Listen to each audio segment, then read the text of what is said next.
mulai pertanyaan. Yang pertama, Ustadz, apakah mengatakan bahwasanya Allah di atas arsy disebut dengan mujassama atau mujassima, ya mujassama sebenarnya. Dan apa maksud dari Allah di atas arsy? Sebelumnya saya ingin jelaskan dulu. Dikatakan Ustadz mengatakan bahwasanya Allah di atas arsy. Arsy itu artinya singgasana. Jadi Allah SWT punya singgasana seperti Allah kata dalam Al-Quran, "Tsumma stawa 'alal arsy." Lalu Allah bersemayam di atas arsy-Nya. Maka dikatakan apakah disebut dengan mujassama atau mujassima? Mujassama ini artinya jisim itu bentuk fisik. Nah, ada pendapat sebagian ulama yang mengatakan siapa yang mengatakan Allah itu bersemayam di atas singgasananya, berarti dia kelompok mujassama yang memang menganggap Allah punya bentuk gitu loh. Atau membayangkan Allah punya bentuk tertentu. Nah, ini apakah ini benar? Jawabannya tidak. Jawabannya tidak. Karena dalam akidah kita harus mengetahui apapun yang Allah sampaikan tentang dirinya dalam Al-Quran dan disampaikan oleh Nabi-Nya Muhammad SAW dalam sunnahnya, maka kita imani seperti apa adanya. Dikatakan Allah Subhanahu Wa Taala punya kaki, gitu kan? Seperti misalnya dalam hadis Bukhari dikatakan Allah Azza wa Jal berkata kepada neraka pada hari kiamat, "Halim talati, apa kau sudah penuh?" Neraka selalu mengatakan, "Hal min mazid, tambah aja ya Allah." Maka kata Nabi SAW, terus saja neraka dilemparkan ke dalamnya orang-orang kafir dan yang layak masuk ke sana. Naudzubillah minan nar. Gitu kan, naudzubillah minan nar, naudzubillah minan nar. Maka pada saat dimasukkan atau dilemparkan dan sudah banyak yang dilemparkan ke sana, neraka terus mengatakan, "Hal min mazid, terus tambah ya Allah, terus tambah ya Allah." Kata Nabi SAW, sampai Allah meletakkan telapak kakinya yang mulia ke atas neraka, dan neraka akhirnya ya mengkerut seperti mengkerutnya daging yang diinjak. Lalu neraka mengeluarkan suara sambil mengatakan, "Wa bi izzatika kafa kafa." Dengan kemuliaanmu aku sudah cukup, aku sudah cukup. Cukup ya, dia sudah merasa cukup gitu. Di sini Nabi SAW menyampaikan kepada kita tentang Allah punya kaki, gitu kan? Tapi dalam pemahaman ahli sunnah wal jamaah, kita wajib mengimani tentang kaki itu ada, tapi tidak membayangkan bagaimana bentuknya. Tidak bisa kita katakan, oh seperti kaki manusia. Enggak, karena kata ulama, Allah SWT menciptakan kaki bentuk makhluk berbeda-beda. Kaki manusia beda, kaki jin beda, kaki hewan-hewan beda. Memang itu menunjukkan kemahakuasaannya Allah, bahwasanya Allah bisa ciptakan apapun yang dia inginkan dan tidak sama antara makhluk dengan Allah. Makanya Allah katakan dalam ayat yang lain, "A'udzubillahi minasyaitonir rajim, laisa kamitslihi syai'un wa huwas samiul basir." Allah tidak ada menyerupainya dan dia Maha mendengar lagi Maha melihat. Gitu kan. Jadi tidak bisa disamakan dengan itu. Kita wajib imani. Kalau kita mengatakan Allah bersemayam di atas arsy-Nya, bukan berarti kita membentukkan Allah, tidak. Itu tidak benar sebenarnya pemahaman yang seperti ini. Karena kita hanya mengimani memang Allah bersemayam, karena Allah mengatakan tsumma stawa 'alal arsy. Lalu Allah bersemayam di atas singgasananya. Selesai, bagi kita imani itu. Kemudian dikatakan apa maksud dari Allah di atas arsy? Di atas arsy berarti di atas singgasananya memang. Allah Subhanahu wa taala berada di singgasananya. Ulama tidak banyak membahas tentang masalah bagaimana Allah pada saat turun ke langit bumi di sepertiga malam, apakah dengan singgasananya atau tidak, tapi kita imani Allah turun ke langit bumi seperti apa yang disampaikan, tapi tidak menanyakan bagaimananya. Makanya pernah terjadi Imam Malik rahimahullah kedatangan seseorang dalam majelis lalu berkata, "Wahai Imam, apa itu istiwa? Apa maknanya bersemayam?" Gitu kan? Dan bagaimana semayam itu sebenarnya, gitu kan? Lalu Imam Malik mengatakan, iman terhadap istiwanya Allah, terhadap Allah bersemayam di atas singgasananya wajib kita imani itu, gitu kan? Lalu dikatakan wal kaifiyatu majhul.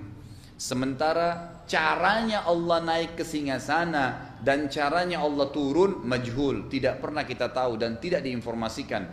Maka kita diam saja, jangan dibahas karena tidak sampai akal manusia di situ. Kita bahkan tidak pernah tahu dalam tembok masjid ini ada berapa ekor semut. Kita nggak pernah tahu, apalagi mau bahas tentang Allah Subhanahu wa taala. Lalu dikatakan was-su'al anhu bid'ah. Terus menanyakan tentang masalah istiwa, Allah bersemayam atau hal-hal yang berhubungan dengan zatnya Allah sampai akhirnya mentok, tidak ada pertanyaan lalu direkayasa, adalah perbuatan bid'ah, kata beliau. Jadi tidak perlu ditanyakan dalam masalah itu kecuali memang ada jabarannya, Ada kelompok yang mengatakan bahwasanya Imam Bukhari apa ini? tasyayyu. Bagaimana menurut Ustaz? Kalau tasyayyu itu adalah Syiah, dan kalau dikatakan Imam Bukhari Syiah, jauh sekali antara langit dan bumi perkataan ini. Karena tasyayyu atau Syiah adalah orang-orang yang mengaku menisbatkan diri kepada Ali radhiyallahu anhu, gitu kan, dan mengatakan bahwasanya Quran itu kurang, sahabat itu kafir. Kalau kita temukan statement Imam Bukhari malah sebaliknya. Imam Bukhari mengatakan siapa yang mengatakan Al-Quran ini, ya, lalu beliau punya Al-Quran tentunya, ya, Quran ini kurang atau bertambah, maka berarti dia telah kufur. Berarti dia telah kufur. Imam Bukhari membantah statement orang-orang Syiah mengatakan Quran kurang. Dan beliau juga mengatakan siapa yang mencaci maki sahabat Nabi apalagi sampai mengkafirkan, pastikanlah dia seorang zindiq. Dia orang yang jelas keluar dari agama. Jadi kalau dikatakan Imam Bukhari adalah orang Syiah atau berfaham tasyayyu, jauh sekali, nggak bakal ketemu. Dan sisi lain orang Syiah sendiri sangat benci dengan Imam Bukhari. Mereka sendiri selalu menyala-nyalakan Imam Bukhari. Siapa Bukhari itu? Imam Bukhari saja dipegang oleh ahli sunnah dan seterusnya. Ya, ini yang saya berikan jawabannya. Kemudian dikatakan pertanyaan kedua, Assalamualaikum warahmatullahi wabarakatuh. Jam berapa waktu dilarang sholat? Jam berapakah waktu dilarang sholat? Kalau secara umum dilarangnya sholat, tapi sunnah ya. Kalau wajib larangannya hanya kalau lewat waktunya saja. Duhur sudah masuk asar, itu kan ada larangan bagi orang yang sengaja tidak sholat duhur, berarti dilarang dia kerjakan di waktu asar. Kalau dia lupa, tertidur, musafir, boleh dia kerjakan walaupun keluar waktunya, gitu kan. Itu pun hanya di waktu-waktu yang Nabi SAW bolehkan, seperti duhur di waktu asar, maghrib di waktu isya. Tapi tidak boleh asar di waktu maghrib, karena tidak pernah ada contohnya, gitu kan. Tidak boleh isya di waktu subuh, karena memang tidak ada contoh, adalah cuma duhur sama asar, ini saja, nggak boleh dipartner dengan yang lain. Tidak boleh juga subuh dengan duhur, hanya duhur dengan asar, ini yang pernah dicontohkan, dan tidak boleh yang lain, kemudian maghrib dengan isya. Itu berarti ada uzurnya, gitu kan. Kalau tidak ada uzur, maka tidak boleh diulangi, karena tidak ada qadha dalam masalah ini. Tidak ada qadha, tidak ada mengqadha salat dalam masalah ini, karena tidak pernah dalil dari Nabi sallallahu alaihi wasallam, gitu kan. Tapi kalau salat sunnah ada larangan, seperti hadis Bukhari yang menjelaskan, kata Nabi SAW, janganlah kalian salat, janganlah kalian sujud di waktu subuh sampai terbit matahari, dan janganlah kalian sujud di waktu asar sampai terbenam matahari, karena iblis sedang mengeluarkan tanduknya dan para pengikutnya sedang sujud kepadanya. Maka ulama hadis mengatakan ini masuk dalam bab sholat sunnah. Jadi tidak boleh sholat sunnah, makanya tidak ada ba'diyah subuh, tidak ada ba'diyah asar kan. Karena memang di situ dilarang kita sholat sunnah. Kecuali sholat sunnah memang yang memang Nabi SAW bolehkan dikerjakan tanpa mengenal waktu. Seperti misalnya tahiyat masjid. Walaupun kita masuk masjid habis asar, beda. Karena memang hadisnya mengatakan apa? Kata Nabi SAW, janganlah seseorang di antara kalian masuk masjid kemudian dia duduk kecuali dia sudah sholat 2 rakaat. Sholat jenazah, walaupun habis asar, boleh disolati. Karena kata Nabi SAW, ikramul mayyit dafnu, penghormatan terhadap jenazah adalah segera menguburkannya dan dikuburkan setelah disolati, gitu kan. Sholat sunnah wudu, di mana Nabi SAW bertanya pada Bilal, hai Bilal, apa yang kau buat, apa yang kau lakukan sehingga langkah kakimu sudah saya dengarkan di surga sementara kau masih di sini. Kata Bilal radhiyallahu anhu, ya Rasulullah, saya hanya setiap kali habis bersuci wudu, saya selalu sholat 2 rakaat. Saya setiap kali habis suci selalu sholat 2 rakaat. Artinya tidak mengenal waktu dan tempat. Maka sholat sunnah wudu boleh dikerjakan kapan saja begitu habis wudu. Ini pengecualian. Ini pengecualian.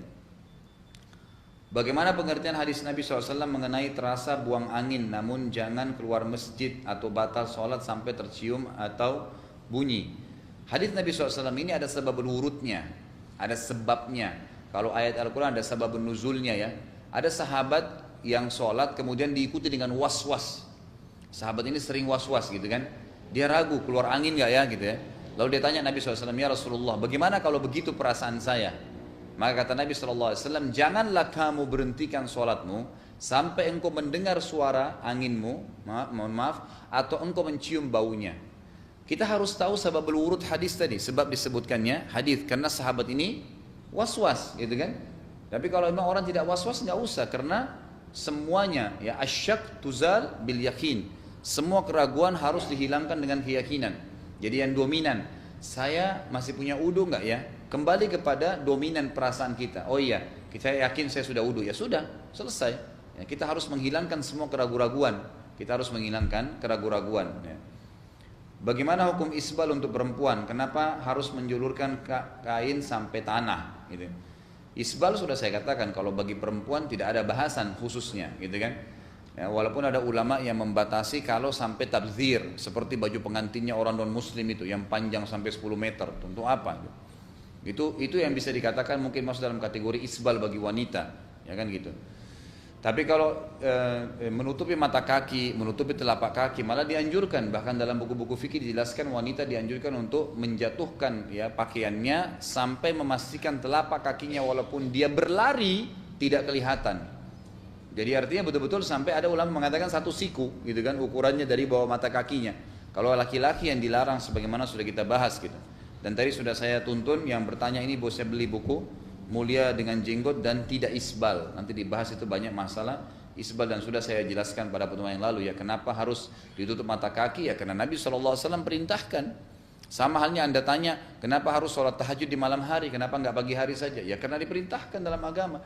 Tidak semua perintah agama ada hikmahnya atau ada sesuatu yang harus kita tahu dulu sebabnya, berfungsikah untuk kesehatan baru kita mau kerjakan? Tidak. Emang dasarnya dilarang ya sudah tinggalkan. Kalau Anda orang mukmin tinggalkan, kerjakan yang diperintahkan atau dibolehkan saja.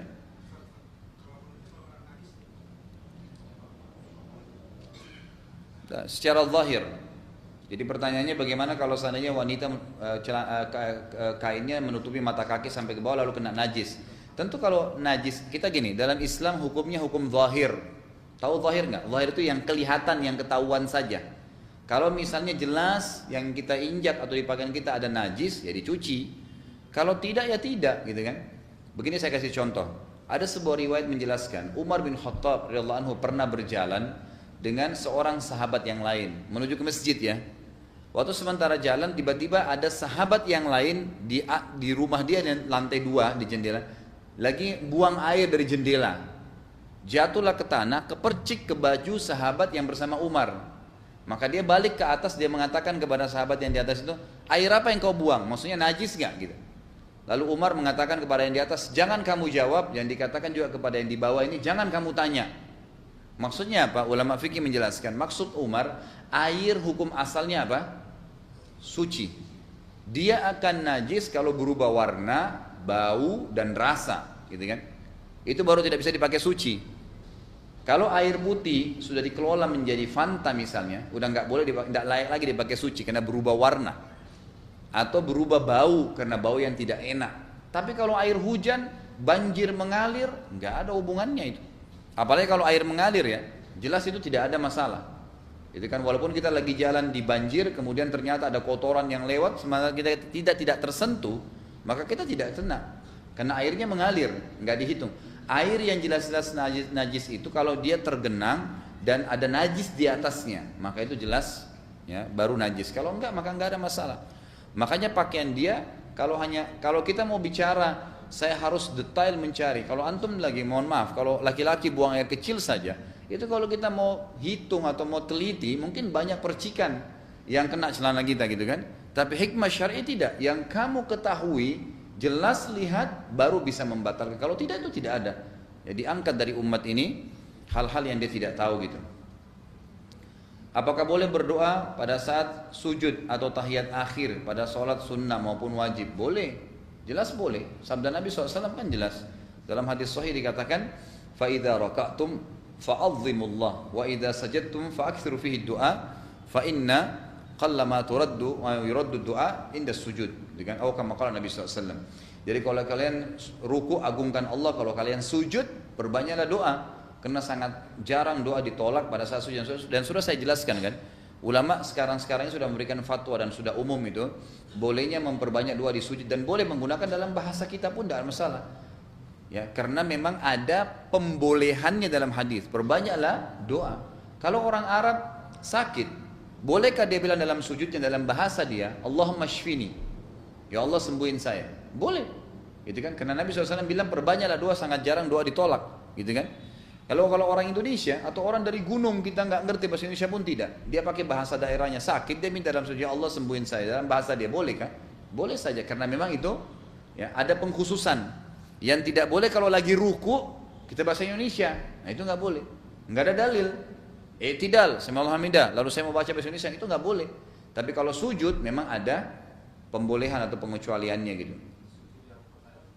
Semua sujud, semua sujud. Ya. Karena Nabi SAW mengatakan, aqrabu abdun ila rabbihi wa huwa ya sajid.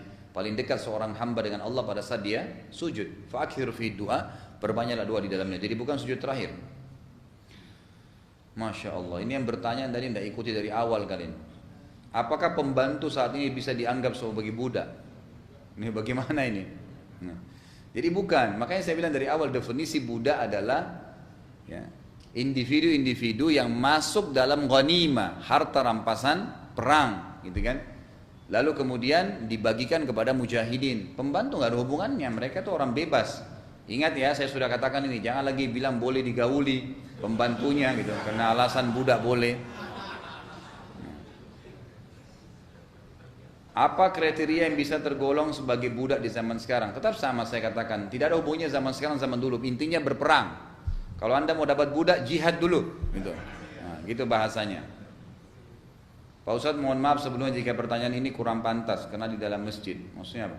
Kami pernah mau dipinjamkan oleh seorang kawan beberapa paket CD DVD hubungan badan. Dia bilang bahwa ini nggak apa-apa, perlu dalam rangka menjaga keharmonisan atau untuk membahagiakan pasangan suami istri. Bagaimana menurut Islam jika kita melihat film-film tersebut karena hanya untuk maksud disebutkan di atas tadi? Tidak boleh.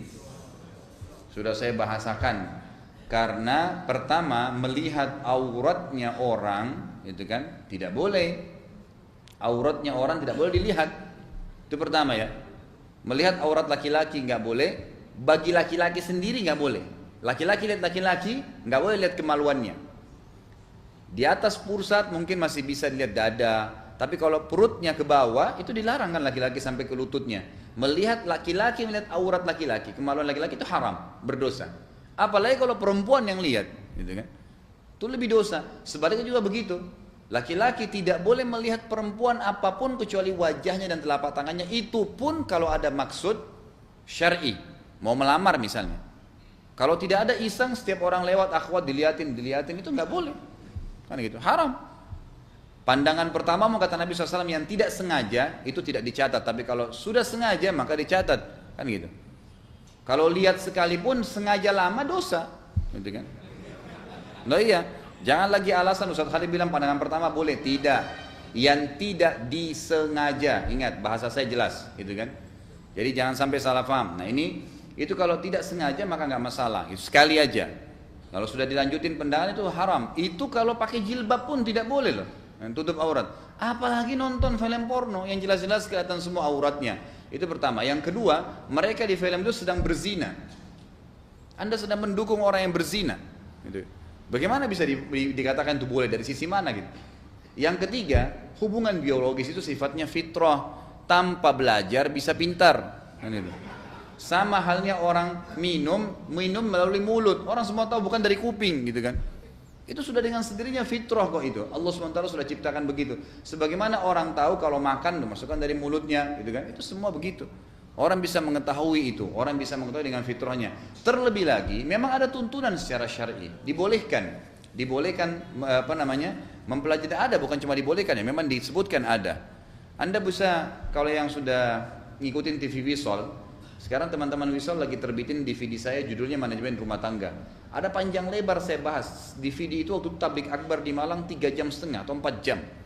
Dari jam 8:30 pagi sampai asar. Tidak bosan-bosan jemaahnya karena berhubungan dengan masalah seks dibahas gitu. Tapi di situ saya panjang lebar bahas dan saya rincikan tentang masalah adab-adab syar'i. Bagaimana dinukil kepada kita juga adab-adab berhubungan biologis dalam Islam. Jadi kita nggak butuh untuk itu. Dan yang paling parah adalah poin keempat, selain daripada semua yang saya sebutkan tadi 3, kalau kita menonton film begitu, maka selain dosa, ya selain tadi melihat aurat orang, kemudian macam-macam mendukung perzinahan, juga adalah nanti orang akan ketagihan dan selalu melihat. Dan yang bahayanya adalah dia kalau berhubungan biologis sama pasangan halalnya, dia akan bayangkan yang di film, karena yang di film itu selalu datangkan orang yang sempurna. Dan ini dari sisi medis pun sangat tidak sehat. Berhubungan biologis begini, Allah sudah kasih di depan kita orang, kita masih bayangin yang lainnya, dan itu permainan setan. Bahkan sebagian ulama dengan tegas mengatakan siapa yang bergaul dengan istrinya atau suaminya, lalu dia bayangkan orang lain, termasuk bagian daripada zina. Karena kata Nabi SAW apa? Zinanya mata melihat, zinanya telinga mendengar, zinanya lisan dengan berkata gitu kan. Ya itu sama saja, berarti kita seperti membayangkan, melihat dan seterusnya, itu bahaya sekali. Masuk dalam bab zina. Kan gitu. Jadi jauhi sama sekali, kita tidak membutuhkan itu. Ya semuanya subhanallah orang yang sudah melakukan ini biasanya malah mereka ketagihan dan akhirnya menjadi hal-hal yang sangat tidak baik. Maka nikmati pasangan anda di depan anda biidznillah. Berdoa sama Allah SWT, tuntun yang benar, istrinya disuruh dandan, suaminya juga yang rapi, ya mandi, mengakui adab-adab hubungan biologis, insya Allah akan sangat baik. Ya belilah buku tadi itu ya. Bagaimana adab berdoa yang baik? Apakah perlu mengangkat tangan dan mengusap wajah setelah berdoa? Sudah saya katakan, adab berdoa yang baik adalah mengikuti Nabi SAW. Seperti misalnya doa-doa yang Nabi SAW ajarkan diucapkan. Kemudian berdoa juga tidak tergesa-gesa dalam mengucapkan lafadznya dan tidak tergesa-gesa mengharapkan balasannya dari Allah. Sabar, dinikmatin prosesnya 2-3 hari, 4 hari, seminggu. Kita doa lakukan itu adab-adabnya. Kemudian juga adab-adabnya adalah berdoa di tempat-tempat yang mustajab, di waktu-waktu yang mustajab, seperti antara azan dan iqamah. Kemudian sepertiga malam kita minta doa kepada orang tua untuk didoakan kita, gitu kan? Orang tua yang masih hidup, ya, atau orang-orang soleh masih hidup bisa kita minta, ya tolong doakan saya lagi sakit. Teman-teman kita orang-orang soleh mengatakan tahur wa syifa insyaallah, kan seperti Nabi SAW amalkan, itu semua nggak masalah, dibolehkan gitu, ya dibolehkan. Kalau masalah angkat tangan boleh saja angkat tangan, tidak ada larangan sama sekali. Nabi SAW pernah berdoa dengan angkat tangan, pernah tidak angkat tangan, gitu kan? Ada hadis Nabi SAW yang berbunyi, Allah malu mengembalikan tangan seorang hamba pada saat dia berdoa, sementara kembali dalam keadaan kosong. Kalau ulama mengatakan kita rasa dengan angkat tangan lebih khusyuk, angkat tangan aja. Tapi kalau kita khawatir riya, letakkan di paha kita, lalu berdoa saja sama Allah SWT. Yang penting mulai dengan puji-pujian dan salawat kepada Nabi SAW. Sebagaimana ada seorang sahabat masuk dalam masjid lalu buru-buru, baru masuk masjid langsung mengatakan Allahumma gfirli, ya Allah ampuni saya. Kata Nabi SAW, istajala haja, orang ini buru-buru sekali. Mestinya dia baca tahmid kepada Allah, puji dulu Allah, salawat untukku, baru dia mulai dengan doanya. Berapa rakaat salat sunnah sebelum asar? 4 rakaat. Sabda Nabi SAW yang dihasankan hadisnya oleh Syekh Albani rahimahullah, ya riwayat Tirmidzi yang berbunyi rahimallahu amri'in hafidha 4 rakaatin qabla al-'asr. Semoga Allah merahmati seorang hamba yang menjaga salat 4 rakaat sebelum asar. Bagaimana hukum mendoakan yang sakit dan mengirimkan surah Al-Fatihah dan doa syafaqallah? Saya sering melihat petugas masjid saat salat Jumat membacakan Al-Fatihah. Saya sudah bilang ya, kalau kita ingin mempertemukan, kalau kita ingin mengerjakan sebuah ibadah dulu, maka jangan pernah kerjakan kecuali Anda sudah tanya dan belajar bagaimana kiai kita dan guru kita Muhammad SAW ajarkan. Mau jenguk orang sakit, tanya dulu gimana Nabi ajarin adabnya jenguk orang sakit. Mau takziah, bagaimana Nabi SAW takziah. Mau ziarah kubur, bagaimana Nabi SAW ziarah kubur. Saya angkat 3 contoh ini yang paling sering ada pelanggaran soalnya. Jadi lihat dan cari tahu. Kemudian apa yang Nabi lakukan, kalau tidak, gitu kan. Nabi SAW pada saat menjenguk orang sakit dari kalangan sahabat, beliau membacakan doa. Dan doanya adalah syafaqallah tahur ma'asyifa insyaallah. Dalam riwayat dikatakan ya, semoga Allah sembuhkan kamu dan semoga menjadi pembersih atas dosa-dosamu. Itu diantara yang kita sebutkan, didoakan oleh Nabi SAW. Ini yang paling sering disebutkan, tahur la ba'sa alaika dalam riwayat lain. Semoga jadi pembersihan dosa dan semoga tidak apa-apa bagimu atau tidak berbahaya untuk penyakit ini. Ini boleh kita doakan gitu kan. Tapi kalau kita membacakan ayat Al-Quran, ya, Al-Fatihah yang dikirim, di sini kan dikatakan ya, mengirim surah Al-Fatihah, ya, seperti orang mengirim surat atau mengirim jimat, ya, bacaan. Tapi kalau kita menggunakan ayat Al-Quran, mengirim surah Al-Fatihah, baik itu untuk orang mati atau orang sakit, ini belum pernah ada contohnya dari Nabi SAW. Nabi SAW tidak pernah dalam hari Jumat mengumpulkan sahabat, ayo kita kirimkan Al-Fatihah untuk fulan yang lagi sakit. Coba datangkan satu saja riwayatnya. Tidak pernah itu terjadi. Tapi kalau Anda datang ke orang sakit, perhatikan ya, mengirim Al-Fatihah nggak pernah ada sunnahnya. Tapi kalau Anda datang ke orang sakit dan Anda ruqyah dia, Anda bacain ayat-ayat Al-Quran, baca Al-Fatihah, baca ayat kursi, Al-Ikhlas, Al-Falaq, An-Nas, doa-doa yang Nabi SAW ajarkan, ya dengan niat meruqyah, niat mengobati dia dengan ajaran Nabi SAW, itu boleh, karena ada sunnahnya. Ya, para sahabat meruqyah, ada beberapa sahabat yang sempat mampir di satu kaum, kemudian mereka tidak mau menerima sebagai tamu. Pada malam itu pimpinan sukunya, dalam hadis Bukhari dikatakan disengat oleh kalajengking gitu kan. Lalu cari obatnya nggak bisa. Nah, salah satu di antara mereka mengatakan, coba kita tanya kaum itu, maksudnya para sahabat. Lalu pimpinan sahabat mengatakan, saya akan coba mengobatinya, gitu kan, dengan surah Al-Fatihah, tapi dengan syarat mereka menerima kami sebagai tamu untuk memberikan makan dan jadi tamu malam ini. Maka disetujui, datanglah sahabat tersebut lalu diruqyah dengan baca Al-Fatihah ke tempat sengatan tadi kalajengking itu. Dan ini diajarkan Nabi SAW, itu boleh. Tapi datangi ya, bukan ngirim. Tidak ada istilah ngirim Al-Fatihah untuk fulan, masih hidup atau sudah mati. Anda harus tahu sebelum mengerjakan satu ibadah harus mengikuti contoh Nabi Sallallahu Alaihi Wasallam. Ini penting. Apalagi menggabungkan dua ibadah. Tadi membaca Al-Fatihah, surah, ibadah, baca Al-Quran. Tapi ditarik mengirim untuk orang sakit, ini butuh dalil. Mana dalilnya, gitu kan? Jangan sampai kita karang-karang agama ini, gitu. Bagaimana hukum khitan dan tindik telinga untuk anak perempuan? Kalau khitan bagi perempuan tidak pernah ada dalil khusus menjelaskan masalah itu. Bahkan Imam Malik rahimahullah melarang dengan sangat keras wanita untuk di khitan, gitu kan, karena ada hadis yang berbunyi, walaupun hadis ini masih diperselisihkan tentang sanadnya, tapi yang jelas para ulama pegangi dalam masalah khitannya perempuan. Bunyinya janganlah anak wanita kalian dikhitan karena akan mempengaruhi hubungannya dengan suaminya. Tentu di rumah-rumah sakit kita sekarang sudah tahu caranya. Mereka hanya sekedar membersihkan saja kemaluan anak-anak perempuan dan insya Allah itu sudah cukup. Kalau masalah tindik telinga itu malah dianjurkan, ya malah tidak ada masalah. Karena memang itu akan membedakan antara laki-laki dan perempuan. Kapan batas waktu terakhirnya sholat isya? Apakah dapat disatukan dengan sholat tahajud? Tentu waktu yang aulawiyah yang sangat ditekankan itu adalah sampai sebelum pertengahan malam atau sebelum jam 12 malam. Sebelum jam 12, jadi jam 12 malam maksimal. Tapi kalau ada orang punya udzur syar'i, ketiduran, ya kemudian atau dia lupa, maka dia boleh mengerjakan sampai menjelang azan subuh, nggak masalah. Ya walaupun itu adalah waktu yang tidak diaulakan, tidak diprioritaskan. Prioritasnya sebelum jam 12 itu. Kalau sengaja ya nggak boleh. Tetap dia bertaubat kepada Allah, tapi bukan berarti dia tinggalkan sholat ya. Sama dengan seseorang di antara kita bangun kebablasan tidur, bangun jam 6 pagi atau jam 7 pagi, belum sholat subuh. Ya nggak boleh tinggalin subuhnya. Tetap harus dia sholat, kecuali dia sengaja ya. Memang dia sengaja nggak mau sholat. Tapi kalau orang sudah tidur, bangun gitu kan, kemudian dia mau sholat subuh tapi ngantuk, tiba-tiba setan goda tertidur lagi. Tapi dia berusaha, dia mau sholat sebenarnya, dia sudah lihat mau sholat, maka tetap dia sholat. Tapi kalau orang dasarnya memang tidak mau sholat, maka tidak boleh dia sholat lagi walaupun dia sudah tahu hukumnya di waktu duhur misalnya atau di waktu duha.